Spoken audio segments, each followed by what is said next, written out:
Nayebi sio que Ndeko Chilombo a échoué totalement. Ana bilan te, bilan na ezali négative. Idéal logique ezali pona ko telemela changement ya constitution. Constitution na biso eza na ba déficit. Toboyi changement ya constitution ni révision toboyi.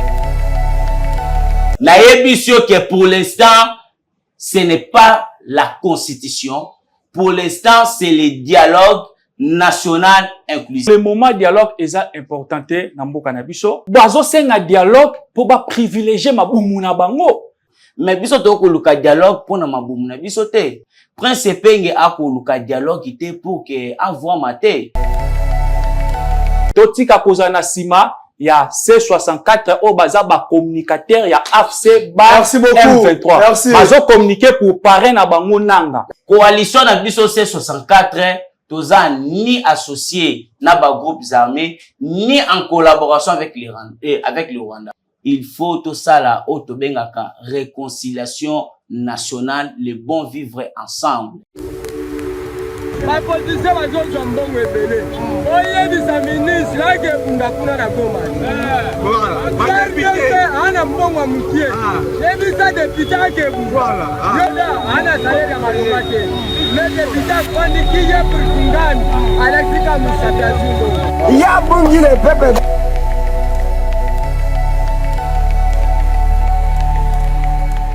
Salut mesdames et messieurs, bienvenue dans Tribunal la politique, votre magazine qui met les idées face aux défis. Aujourd'hui, nous recevons pour vous Ali Mbouyi Oyazali, communicateur ainsi que cadre dans ADD Congo. Il sera aussi en face de Jonathan Misemba Oyazali, communicateur ainsi que cadre dans Union des démocrates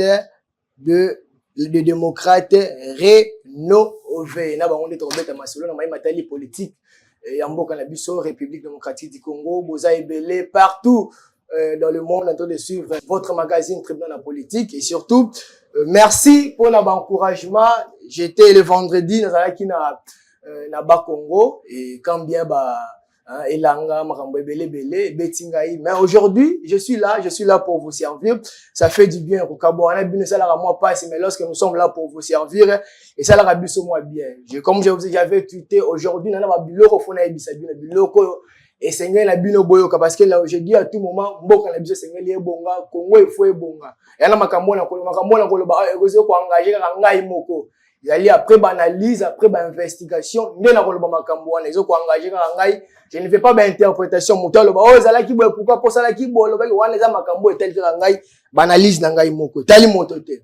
Voilà, merci beaucoup. Ali Mbouyi mbote na mbote mwana mboka Aroma Kese na pesi mbote na président national na biso ya ADD Congo mwana mboka Prince Penge na pesi pe mbote na secrétaire général na biso pe adjoint pe na ba cadre nyonso ces militants ya ADD Congo mbote na bino. Très bien, merci beaucoup Jonathan Misemba mbote na mbote ndeko journaliste. Merci mingi pona lokasa. Na pesi mbote na président national Dominique Mwambai Mudinika, na pesi mbote na secrétaire général Hippolyte, na pesi mbote na nga na président Ligue des jeunes national Yves Mbayo, na pesi mbote na nga na conseiller Yuyu Mabeta, sans oublier bana nyonso ya Union démocrate rénovée na pesi bino mbote. Merci. Très bien. Juste une minute. Le père est gagné qui est qualifié la 16e de finale. Et tant qu'il y a Congolais, et votre avis? Bon, na sepeli mingi na match à Léopard, to gagné qui, to commis na 16e de finale, to beta 16e de finale. Donc, président de la République a sali fort, a mobilisé mes efforts après 52 ans, le lot toza na Coupe du Monde, et première fois, to comme na 16e de finale. C'est grâce à président de la République. To stade vide, Congomais basé belete na kati stade, quelque chose qu'on doit aussi déplorer. Bakongomani basé belé na kata stade, malgré tout Coupe du Monde ngo est mal organisé parce que ebetama na pays mon côté. Ebetama na pays mon côté et senga ba joueur ba se déplacer pour ba kende pour rejoindre na pays où est sengla qui tombe ta match. Mais en particulier gouvernement a mobilisé qui ba moyen pour être congolais bazalo au rendez-vous dans match. Très bien, merci beaucoup. Ali Mbouyi, même la même question. Léopard va qualifier la 16e de finale. Tant que Kongomani réaction par rapport à la qualification. Bon, merci beaucoup Aaron. Bravo Léopard. Tomoni Moussala Malam Oyo, équipe nationale na biso esali. Bravo Lisusu na Wissa. Bravo à tous les joueurs. Mais victoire ya Léopard est comme une récupération politique il y a régime en place. Na lobby bravo Léopard. Mais victoire ya ba joueur na biso est comme une récupération politique il y a régime il y a Ndeko Félix Tshisekedi. Ba récupérer en côté pour ba changer constitution. Avec l'actuelle constitution, Léopard a gagné. Cela veut dire que constitution na biso il faut zalango changer. Avec l'actuelle constitution, Léopard a gagné. Et a gagné Ouzbékistan 3-1. C'est pour dire que constitution na biso il faut toujours mettre. Très bien, on va en parler dans le tribunal de la politique. Première question, thématique à Liboso, Nazana Jonathan Misemba. On va parler d'abord du dialogue dans le parce que tout le monde va mouvement, ça moi et belé, va mouvement, ça continue toujours. Et quand j'étais en déplacement, je suis dans l'obligation aussi encore de revenir sur ça. Dialogue dans le est-ce qu'aujourd'hui, on peut dire que organiser les dialogues en République démocratique du Congo, ils allaient moyen mon corps ou bien voir mon corps ou préserver stabilité dans la République démocratique du Congo. Bon, merci beaucoup de Coran pour na maloba. Et zo salanga pasi soki lelo bande ko opposition bazo wele la dialogue. Na yebite toko dialoguer na baneni. O bango bazo senge la dialogue. Totika kopesa ba nanga babeki. Oh, donc dialogue est kopesa nanga babeki. Dialogue est le roi toujours pesa nanga babeki. Pourquoi voulez-vous que to dialoguer aussi lota que mboka o biso tout o yebi neta o mboka ezaleli.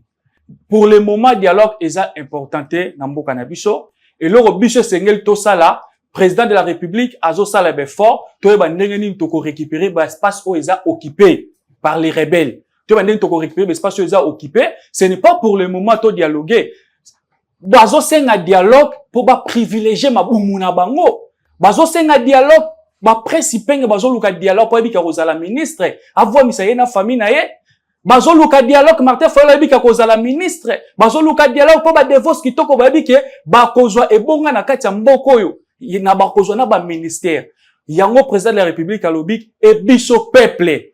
Tolobi ke na minute au dialogue eza na tina moko te et loko eza na tina ya minute yo to se concentrer to focaliser to récupérer ba zone o eza occupée.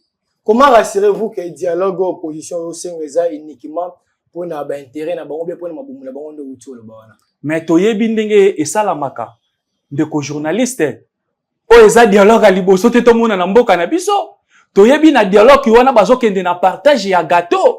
Toyebi na dialogue wana bazosenga po bayebi ke gâteau eza bakokabola muke mutu na mutu a goûter goût ya gâteau ayeba ke gâteau ezalaka kitoko nde boye biso peuple to boyi dialogue na minute oyoyo et loko zoko s'intéresser biso na minute oyoyo to récupérer ba zone o eza occupé na maboko ba rebelle. Ndeko Jonathan on bien que coin mon soit mboka est occupé par ba rebelle mais à l'interne d'abord nous ne sommes pas organisés, nous ne sommes pas unis. Comment on va parvenir à récupérer la zone occupée par ennemis? Parce qu'on sait tous que ceux qui à l'interne, ils n'ont ennemis ont la capacité il y a d'informations au niveau à 4 pour ça et raison pour laquelle certaines personnes bien ba cadre belé opposition ba li ko organiser dialogue ali solution la souka pour nous mettre fin na guerre ou bien agression au sein de la République démocratique en Bourg Bisso. Organiser dialogue et l'inkoloba était toye unité nationale. Dialogue o bango bazo senga eza pona unité nationale te, mais dialogue o bazo senga eza pona unité ya mabumu na bango na mabumu famille na bango. Ce n'est pas pour les peuples. biso peuple to na posa na ngote eloko peuple aza na ngo posa union sacrée na posa dialogue te union sacrée na posa dialogue te to na posa dialogue te c'est pas dire que union sacrée na on est à quand union penser union sacrée la population et ça passer union sacrée mais c'est pour penser à population parce que peuple penser na ye eza pour na dialogue te passer à peuple eza que a soutenir mokonzi mboka amoni befort o mokonzi mboka azosala pona mboka na biso toza na posa to récupérer no bazone o oze occuper bango lelo ba osenga biso dialogue ba osenga toza autour du même table avec nanga est-ce que vous trouvez ça normal muto ya bomi bandeko na biso muto a massacré bandeko na biso muto a violé ba maman na biso ale bino bozo bake to vanda na muto wana autour d'une même table. C'est gravissime. Et que ça la matin, mais c'est le journaliste. Yom dengo zana muto abomi maman na abomi bandeko na yo. On dit mo vanda na table moko. On dit mo vanda na table moko te. Yango wana biso ke attend que bana mboka, attend que peuple tolobi boyi. Tokotikala kopesa nanga ba beki ata mukolo moko te. Mais na union sacrée zana ba kongomani belé ba tuta ba kongomani na maboka mais ba partager pouvoir na bino bazali on belé. Là, on va revenir à cette question. Ne vous en faites pas, nous sommes là. Bon. Très bien. Je vais vous poser une question. Pourquoi, quand la Bino, ils ont estimé que le dialogue est nécessaire dans le moment où? Merci beaucoup. Moi, na mboka Aroma Kese. Biso, na niveau ya coalition la Muka, na niveau ADD Congo, tokoluka dialogue national inclusif pour que ba Congolais ba vana ba solola. Tozali na état d'urgence. Tozali na état d'urgence oyo ba Congolais ba lembi souffrance. Mais dialogue eza pourquoi? Eza pour que to recouvrir ba intégrité territoriale na biso. Mais biso tokoluka dialogue pour na mabumu na biso te.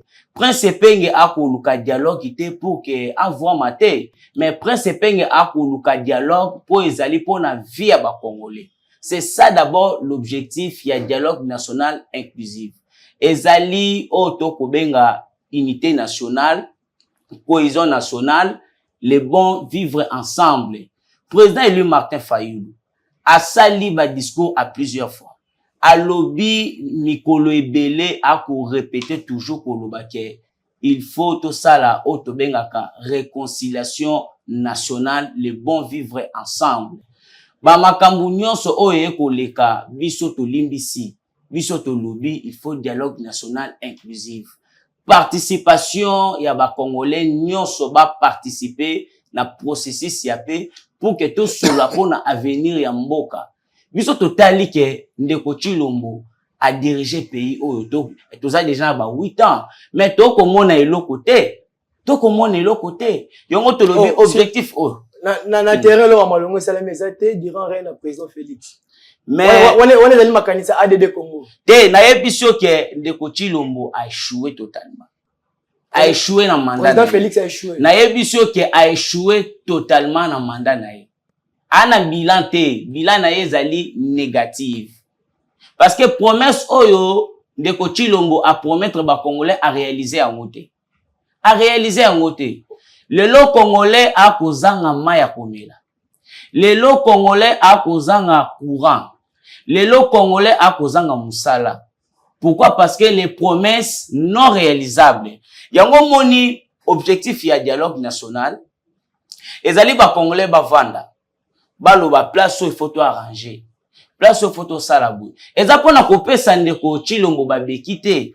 Mais eza pona kotelemela ye pona 3e mandat na ye esalama te. Yango moni na kati ya nouvelle coalition C64 oyo eza dirigé par ba leader oto kobenga président élu Martin Fayulu, président Moïse Katumbi, président Delis Esanga, Ados Ndombasi, Prince Penge et ainsi que les autres. Idéal logique ezali pona kotelemela changement ya constitution oyo Ndeko Tshilombo on va en parler dialogue pona partage à gâteau oui ou non dialogue ezali pona partage ya gâteau te. Très bien. Comment vous pouvez rassurer ba Congomani que dialogue ozo esalami partage à gâteau dans la terre? Te partage ya gâteau na kati ya dialogue ezali te. en aucun jour, président élu Martin Fayulu a bêti mbela ya kolubake. Dialogue ils allaient pour un partage des gâteaux à l'objet en monté. Même moi, n'amboka Prince Peng a tkalo le monté. Prince Peng azana posa il y a partage des gâteaux te. Toboite ke tozana ba conditions oh ils difficile, mais intérêt, pe vision ya ADD Congo, ya Lamuka, ya C64 ezali pona ba Congolais bazala uni face ya agression rwandaise, face ya agression ya occidentaux, face ya ba groupes armés yango tolobi, il faut unité na cohésion nationale. Très bien, merci beaucoup Ali Mbouyi. Avant d'appeler ça pas Jonathan Misemba, j'aimerais quand même dire aussi quelque chose parce que Nali parmi bateau bakanisaka kimbo kana biso sengele bonga. Et ba Congolais bazalaka wana toujours pour nous recevoir des informations mabe kokolaka epa ya bateau. Moi je suis contre ba Congolais wana. J'insiste. Groupe ya ba Congolais bazalaka wana pour nous rebebisa la réputation ya bateau mosusu. Moi je suis contre bateau wana.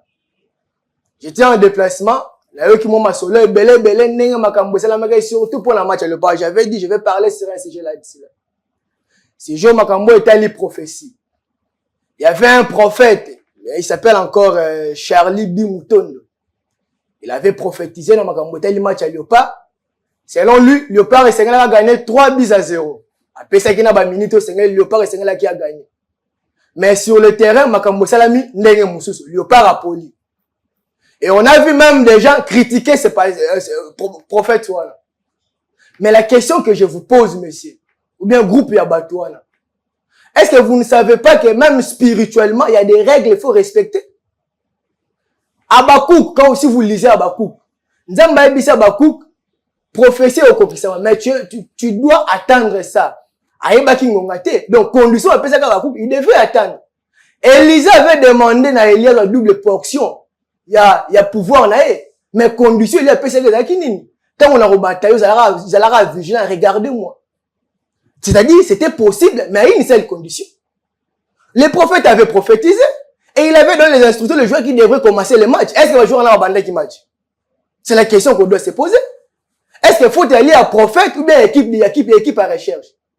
Il a donné ses principes. Alors, après ces résultats, et il a dit, il y a des joueurs qui doivent commencer le match. Bah, joueur, voilà, bah, bandeg, bah, bateau, bah, bandeg, et puis, oh, prophète, et Seigneur, naïe, à tel match, et tout comme ça. Et puis, vous accusez, bah, comme, voilà, là. Vous êtes un frère du message.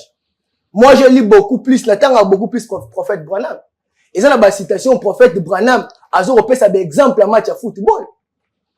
On ne peut pas crucifier une personne parce que et après si prophétie à match ou bien parce qu'il s'habille de qui vous a dit que ce mouton là ta malam et azali escroc.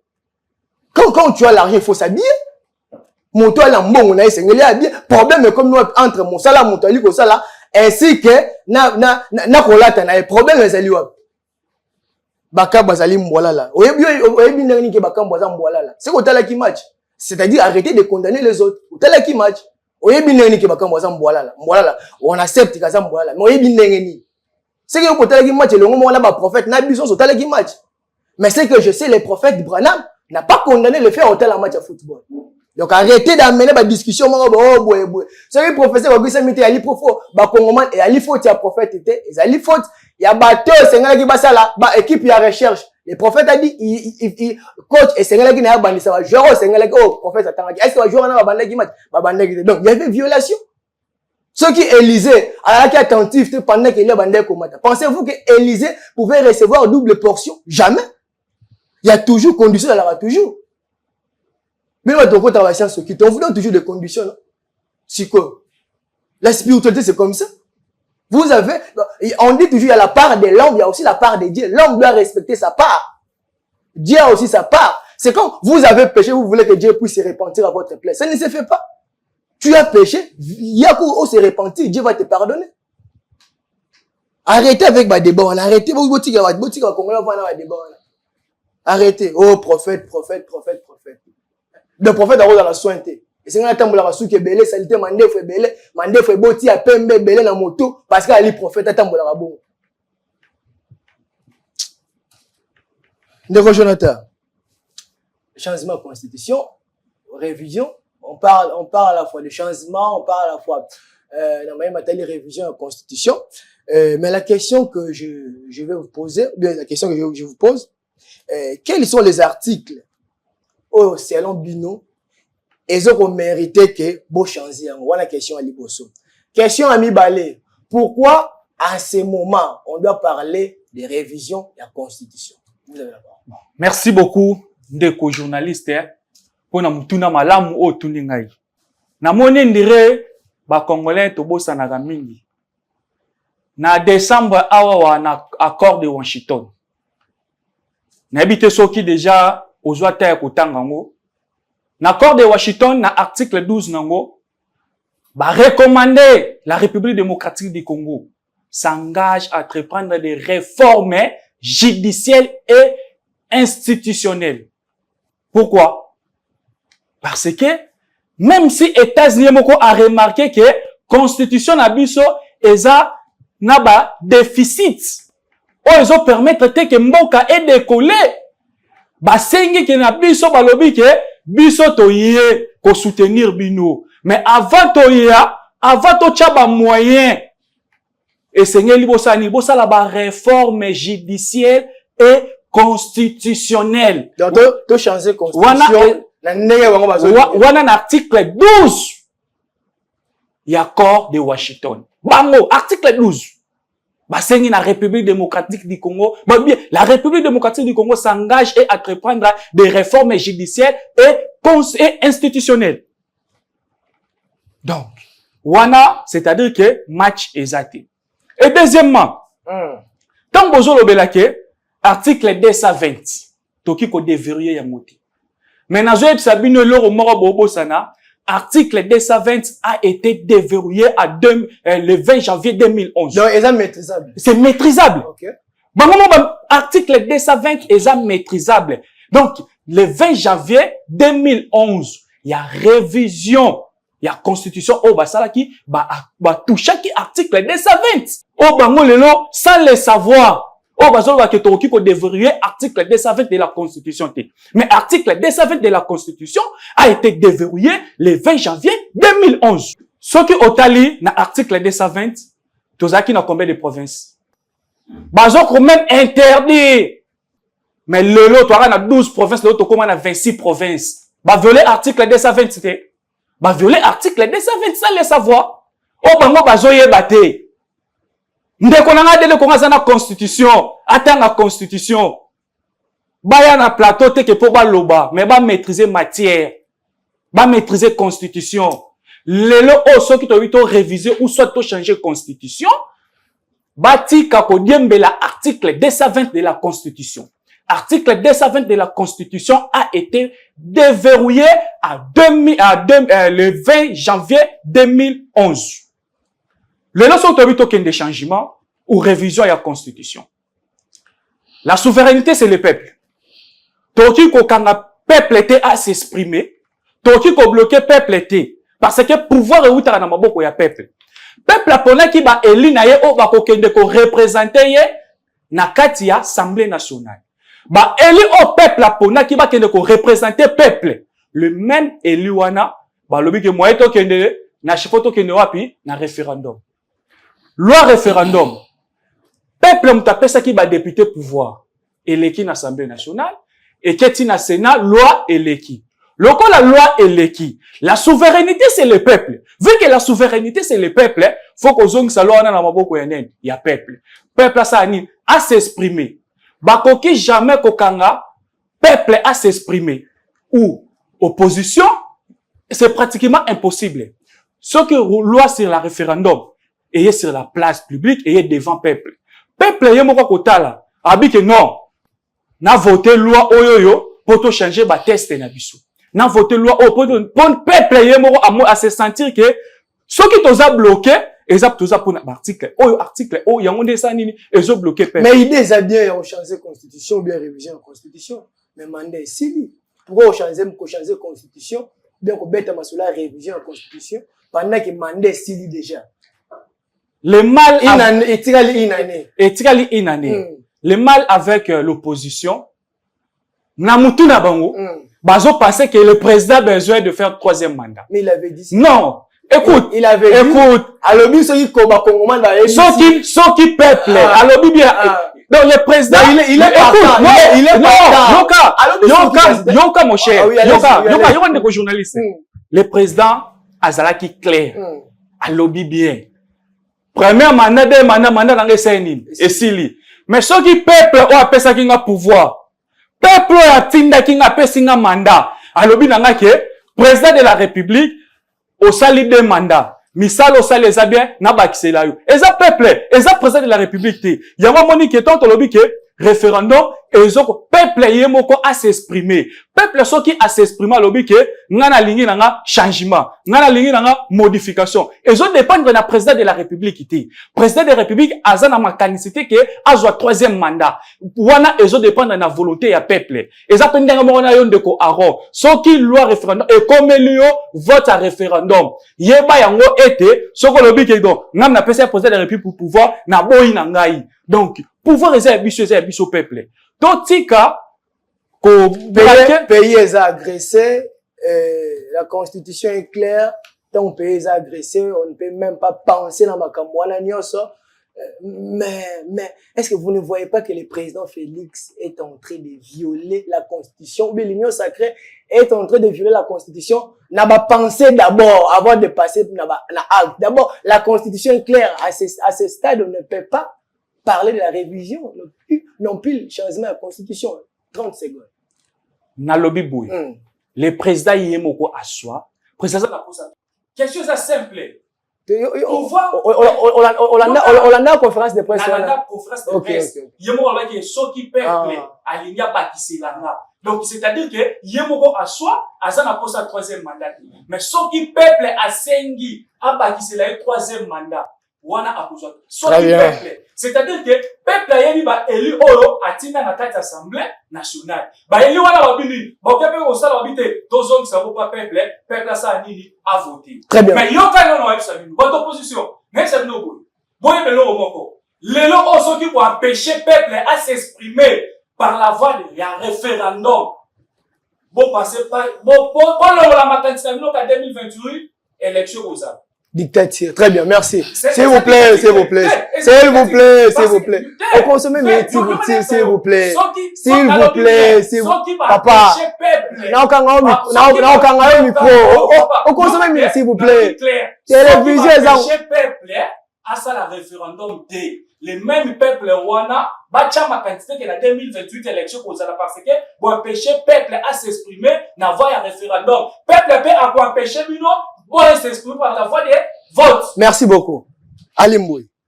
La moni ko yima kambe belé to ndisi papier wana na hôtel au chrono révision en constitution. Est-ce qu'à ce stade on peut parler de la révision en constitution? Voilà question à Liboso. Question à Mibale. Vous l'opposition, vous êtes contre révision ou bien chaque simba donc le faire aussi article moko. Vous allez contre yango ou vous allez au moins la makamende mususu. Merci Aaron pour na mutuna oyo otuningai. Namoni ndeko ya union sacrée azana ba agitation ebele. Donc oki kotanga article 220 ya constitution et lobby boy. Oui. La forme, non plutôt, et l'article 219, il y a constitution. Donc, non, l'article 219. Moi, je parlais de 220. Aucune révision ne peut intervenir pendant l'état de guerre, l'état d'urgence ou l'état de siège, ni pendant l'intérim à la présidence de la République, ni lorsque l'Assemblée nationale et le Sénat se trouvent empêchés de se réunir librement. Et cet article 219 ya constitution. Sikoyo, révision ya constitution ekoya pendant nini? Parce que tous en un moment, il y a état de siège. Tu sais déjà plus de 4 ans au moins que je me trompe, c'est 4 ou 6 ans. Au-delà déjà ya bane wana. Tous pendant il y a état de siège. Yebisanga bilan nini oyo état de siège wana oyo Chilombo instauré et pesi ba congolais nini. Tshisekedi akomema biso na ba négociation. Akomema biso na ba accord ya Washington, accord à Doha. et apporter les Congolais nini. Combien de fois oyo ndeko Chilombo aketi na États-Unis? Basololi na Kagame. Baye na Doha, basololi. Il n'y a pas de compromis. C'est ça l'article 219 de la Constitution. Si quand on révise la Constitution, dans le moment où on est en état de siège. Et c'est pratiquement impossible. Namoni aza ko s'agiter belé. Nathan sous article 220 et lobby. La forme républicaine de l'État, les principes du suffrage universel, la forme représentative du gouvernement, le nombre et la durée des mandats du président de la République, l'indépendance du pouvoir judiciaire et le pluralisme politique et syndical ne peuvent faire l'objet d'aucune révision constitutionnelle.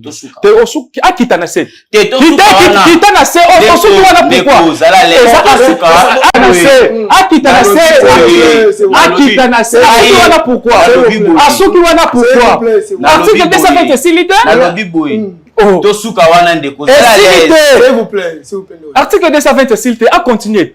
S'il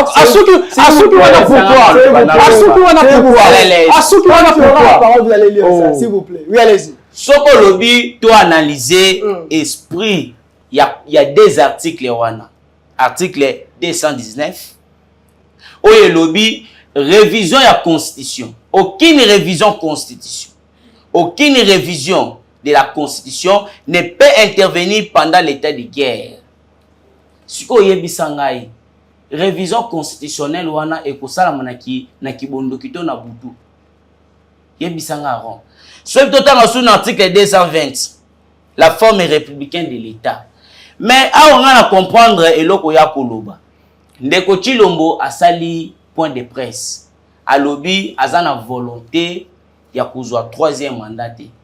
Mais ce qui peuple et pesier maï makasi ako Vanda. Ozo monte que ça discours contradictoire. Aza wapi Tshisekedi a expliqué biso. Aza wapi Tshisekedi na yebiso ke Tshisekedi ana ba illusion. A ko comprendre te.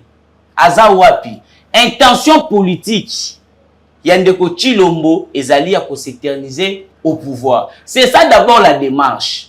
Tant okoyoka makam oye ko salama na UDPS. Ba discours oyo ba parti politique ya union sacrée. Et koloba kendeko Tshisekedi ana mission mais ana mandat te mais ana mission yebisanga ezali constitutionnel to za anti-constitutionnel parce que constitution est l'obéli mandat parce que le mandat du président de la République elle est constitutionnelle mais la mission n'est pas constitutionnelle. La mission c'est un terme technique qui est en fait dans le mandat mais qui n'est pas constitutionnel. Parce que le mandat égale aussi mission. Mais mission sur le plan juridique. Et ça constitutionnel, c'est dans la constitution. Maintenant, on va tia idée que Ndeko Chilombo a une mission. Tu évites ce qui Ndeko Chilombo a commis. C'est ce que Mobutu be Chilombo. Maintenant, pour parler de cet article que je viens d'évoquer ici, la forme de l'État ne peut pas connaître sa révision. Bango sko ba intention ya nini ya ko pousse un mandat ya président de la République. Bango ba intention nini ya ko vana na pouvoir. Mobe CCC ko. Mobe CCC ko ndeti Mobutu avanda nde bango intention na bango ezali. Yango moni na yebision de ko Aaron awa. Constitution na biso ezali eloko oyo ekoki pour empêcher Chilombo te apesa ba Congolais maya komela. Constitution na biso ekoki ko empêcher Ndeko Félix Tshisekedi te apesa ba Congolais courant. Constitution na biso ezali eloko eko empêcher Ndeko Chilombo te apesa ba Congolais misala. Mais la constitution elle est constitution. Mais ceux qui Ndeko Chilombo a koluka intention pour changer constitution pourquoi? C'est pour se maintenir au pouvoir. Il y a un moment où biso tolobi boy na kati ya ADD Congo, na kati ya Lamuka, na kati ya C64 tolobi boy et le mona mwana mboka prince Penge. Toboyi changement ya constitution ni révision toboyi ya. Merci beaucoup. Toboyi ya moi avec l'unique idée que Ndeko Chilombo asili sa mandat na ye akende. Soki aboyi mobe akosala dialogue national, eza problème ita asili sa mandat tokende na ba élection. ou soit ce qui a moniqué à cause sala élection te to lobby dialogue national est urgent. Le pays est agressé. Oui, le pays est agressé. Il faut que tout ça la dialogue national. Nous sommes dans l'urgence. Il y a que ça la dialogue national. Merci beaucoup. Ndeko Jonathan, on m'a envoyé une question concernant le référendum. Le frère a posé la question, pourquoi vous, hein, majorité, vous soutenez ou bien vous envisagez un référendum maintenant? Référendum maintenant, Bino, pouvoir en place. Car pourquoi on a si qu'on mettre un référendum alors que normalement, il fallait mettre un élection. Bon, élection, ils ont moins à la tête. Alors que l'élection, écoute, bon par rapport à référendum. Pourquoi maintenant on doit parler à référendum qui est élection? 3 minutes. Bon, merci beaucoup Ndeko. Avant de répondre à Mutuna Nayo, Ndeko Nangai na moni donc azobunde kwa dere Congo, azobunda kitama tasala boy. Aibite ke abunda pona libumu après si penge. Bon. Tokende na lombabu. Na ebisi est clair. De un on a fait le recadrage. Le président de la République n'a pas une mission, mais le président de la République a un mandat. Parce qu'il a été élu par le peuple et voté par le peuple. Le rôle de président qui voté et élu par le peuple, que le président de la République a un mandat, pas une mission, mais a un mandat. Le même peuple, on appelle ça qui président de la République. Mandat, c'est le même peuple à s'exprimer qu'il n'y a pas un référendum. Autokende na révision ou soit changement ya constitution. Na le article 220. Attendez article 220 mais asili sangote. Attendez article 220 asili sangote. Akiditi na suka te? OK. Siko abangi ko kitati. Allez rapidement. Article 220 na alinéa ya suka. Et lobi boy est formellement interdit toute révision constitutionnelle ayant pour objectif et pour effet de réduire le droit et liberté de la personne ou de réduire les prérogatives des provinces et des entités territoriales décentralisées. C'est clair. Donc, article 220 et qui c'est bango bazo ba kitoki ko déverrouiller en côté, mais sans le savoir, ça ko tanga na yebite, so ba na ba archive te batanga kate ba yebite ke na le 20 janvier 2011 ba déverrouiller qui article 220 so otoki ko loba na d'autres termes simples ba déverrouiller qui article 220 bango moko sans le savoir mais sans le savoir non pour faciliter tout le monde à comprendre pour faciliter tout le monde oui non c'est pour faciliter tout le monde cela veut dire que article 220 otoki ko simba yango te c'est là bango nde babi toki ko simba article 220 te oui nous sommes d'accord toki ko simba article 220 te mais boya bisangai na 2011 tozaki na combien de provinces ndeko ADB Congo kende otuna presipenge na 2011 tozaki na combien de provinces le lot se retrouver dans combien de provinces cela veut dire que ba toucher qui article 220 de la constitution. Allez-y 45 secondes question sur la référendum sur Maï Matali référendum. Maï Matali référendum ce n'est pas le président de la République mais c'est le peuple. La souveraineté c'est le peuple. Si aujourd'hui le peuple a joué décision a décidé que n'a peuple vu que la souveraineté c'est moi token par la voie référendum. Ce n'est pas une obligation. On n'a pas obligé na peuple congolais à voter référendum. Donc, chose simple et claire.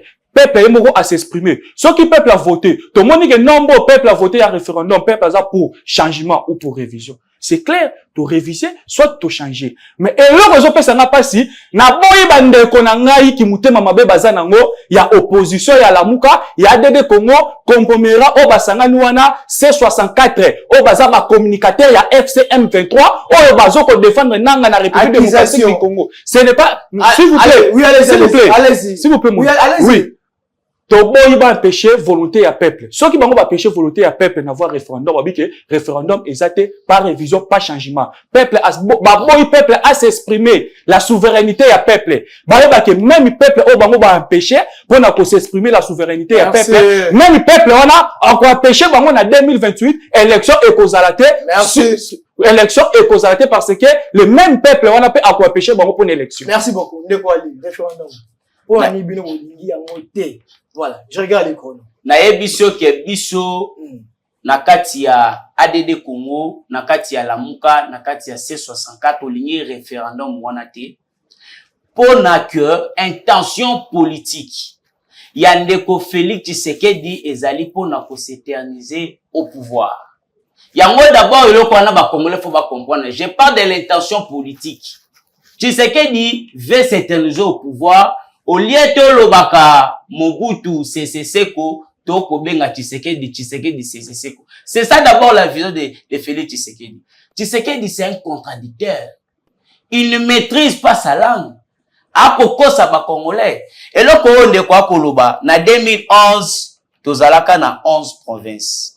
Le lot de découpage le ancien président de la République, Ndeko Joseph Kabila, a salaki découpage, ba province et komaki ebele. Na kati ya constitution, il y a le 18 février 2006, promouvoir l'entité territoriale décentralisée, et puis si ba autonomie, il y a ba province.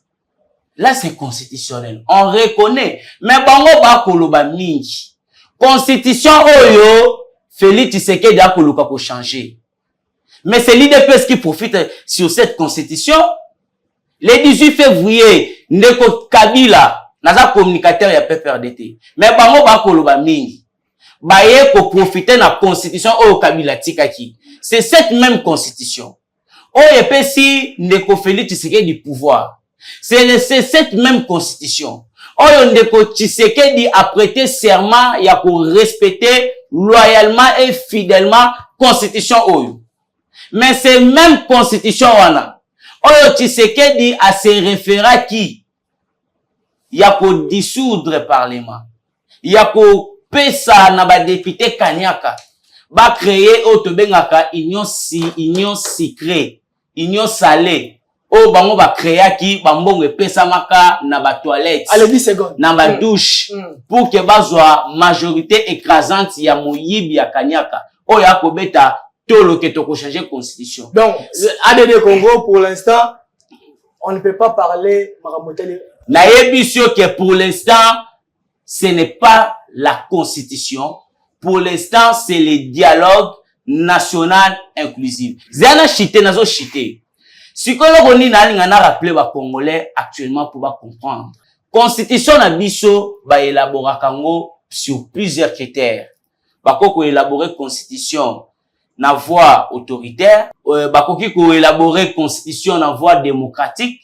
En plusieurs éléments au sala ba élaborer constitution pour toute la constitution ya bien sika. Mais pour comprendre tes visions ya IDP ces années. Très bien. Si que ton ba ko changer constitution. Constitution on a écosé la constitution na vision démocratique autoritaire et ko ba test écosé la constitution ya IDPS dès le qu'on de toko. Merci beaucoup. Voilà, question directe dans l'autorité IDPS de Jonathan, nous sommes arrivés à la fin. Conclusion pour aujourd'hui. Bon, merci beaucoup pour la conclusion. Nous avons toujours na Asbel Richman. Asbel Richman est tournant ou organisé tournant ou ezobetama 24+1 Kinabiso. Donc 24+1 Kinabiso est tournant ou ezobanda na mois de juillet awa oyo kosangisa ba commune nyonso tozala ini tozala bomoko. Na sengi na bana mboka nyonso tous les 24 communes to soutenir Asbel Richman parce que eza tournant oyo ekosangisa bana mboka tozala ini ba commune oyo kobeta ba commune ekosala ke tozala ini pona koshite na koloba boye peuple congolais zala ekenge na mboka to protéger l'intégrité territoriale na biso to tika kozala na sima ya ba ngunya to tika kozala na sima ya C64 au baza ba communicateur ya AFC ba M23. Merci. Bazo communiquer pour parrain na bango nanga. Merci. Même revendication au parrain na bango nanga soki ya sali même revendication bango pe bazo ya kosala awa.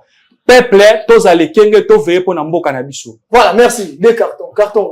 Bon, na pesi carton rouge na le 8 juillet na bato bazo préparer ko désinstabiliser l'institution mboka. Na pesi bango carton rouge pe na pesi carton rouge na ba nyonso o bazo kotsa ba konkomani makanisi ya mabe na pesi bango pe carton rouge. Très bien, carton vert. Bon, na pesi carton vert na président Dominique Mwamba Imudinika na pesi pe carton vert na garant de la notion de bon fonctionnement des institutions. Merci beaucoup. Ndeko Ali, conclusion. Conclusion na ngai tant na komona ndeko akopata akoloba mabe awa ekopesa soni. Il faut na rectifier eloko otu koloba awa que biso tozali yo na zoba fana rectifier alobi ke biso toza a compromis na ba rebelle eza archifo coalition na biso C64 toza ni associé na ba groupes armés ni en collaboration avec le Rwanda. Pe lo moko faut ba congolais ba comprendre na kati ya présidium ya C64 Kabila Zalité. Je vous dis que Joseph Kabila Zali même pas dans kati ya présidium, il y a parmi les présidents il y a C64. Kabila Zali dans kati ya présidium, batika biloba on va koloba ezali agitation. Pona bango ceux qui ont critiqué Félix Tshisekedi aux alliés rwandais, c'est ça leur comportement. C'est ça leur idée. Pona bango ceux qui au téléméli changement de la constitution aux alliés à compromis avec le Rwanda, aux alliés rebelles, aux alliés nini tout ça. Pourquoi même fédération n'a pas ça? Wana makanisi na bango ezaka ka bongo pona bango ba contredire Tshisekedi te ba lobela mabete. Ngai na linka na ça l'appel na peuple congolais. Boya mokolo ya le 8 juillet na palais de la nation. Toya pour soutenir vision ya C64.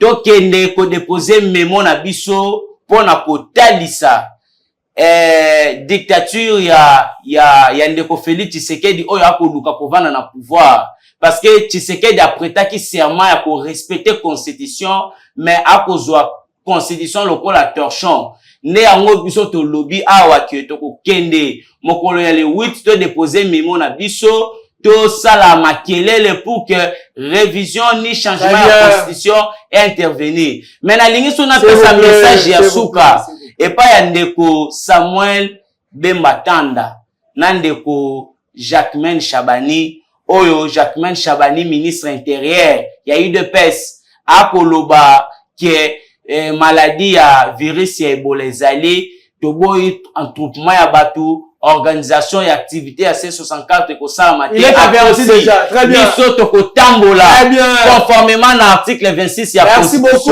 merci. Conformément à l'article 219 p 220 ya constitution et ko pesa biso pour que to telemela ndeko Félix Tshisekedi na dictature. Rapidement carton rouge.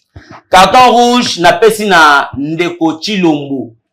Oyo akoluka kozwa constitution lokola kae na kati ya lipeka na ye akotambola nango nde na pesi carton rouge na pesi sous carton rouge na ndeko Giste Kabuya avanda kimia ye azali militant azawana pona kosala populisme carton vert ya ndeko Chilombo carton vert na pesi carton vert ba éloge ebele na président national na biso Mwana Mboka Prince Penge. Merci. Carton vert lisusu na secrétaire général na biso Dr David Kamba pe na secrétaire général adjoint bienvenue Mokabi na ba cadre nyonso ADD Congo pe militaire ADD Congo Matondi mingi. Merci beaucoup Ndeko Ali. Merci d'avoir accepté notre invitation. Ndeko Jonathan, merci aussi. Merci. Merci à vous, Ozaki Belé, Ozaki magazine à notre dans la politique. Merci aussi à la grande équipe technique et à Cactus Télévision. Mais avant de conclure définitivement votre magazine, j'aimerais quand même mettre en garde ma communicateur, il y a Pasteur Adrien. Si nous avons eu l'idée, l'initiative de venir déposer, de faire la pétition contre votre gestion, to fingi mutote. Batu bayaki bayako consulter dans le bureau na yoki bango, malaki singa ba preuve na bango. Et nous avons lancé l'idée aussi la pétition contre vous. Vous me demandez au kit, quoi au tika la secrétariat ou ezali corrompu par yo moko, to yo to ça la ngona ndenge wana te. Je vous mets en garde. Si on a mon message mon quoi menace et vous tu vas communicateur na yo, je vais publier au bureau na ça na et belé kata, vous devez remercier Samuel Tanda. Boyaki ba boane o vana banda ba famille basi na bino. Vous êtes belé wana. Ne me poussez pas à parler. On va venir déposer une pétition, on déposer une pétition par la binoté. Et on ne connaît pas Samuel Tanda. Ils ont venu me voir. Ils ne savent pas quoi faire parce que gestion n'a eu au même dictature. Hein, favoritisme. Ils n'ont rien à faire contre vous. Mais si j'attends encore, ou bien à mon communicateur, on va atteindre un message, il y a soit disant une menace, je vais publier ma Bible. Et puis, par là, je n'ai injurié personne. Je n'ai pas vu là où on a commis ma camarade contre toi. Voilà, moi, papa n'a pas dit bon. Mais si je vois encore un message à menace, vous allez voir ce que je vais faire. Voilà, ça n'est fini pour aujourd'hui. Je vous retrouve déjà dans ma numéro Zalikoya. Prenez bien soin de vous, dames et messieurs. Au revoir. La politicien va jouer jambon rebelle. Oye bisa ministre là que bunda kuna na goma. Voilà. Député ana mbongo mutie. Les bisa député que voilà. Yoda ana salaire ya marumake. Mais député kwandi kiye pour kungani. Alexika Musatazingo. Ya bungi le pepe.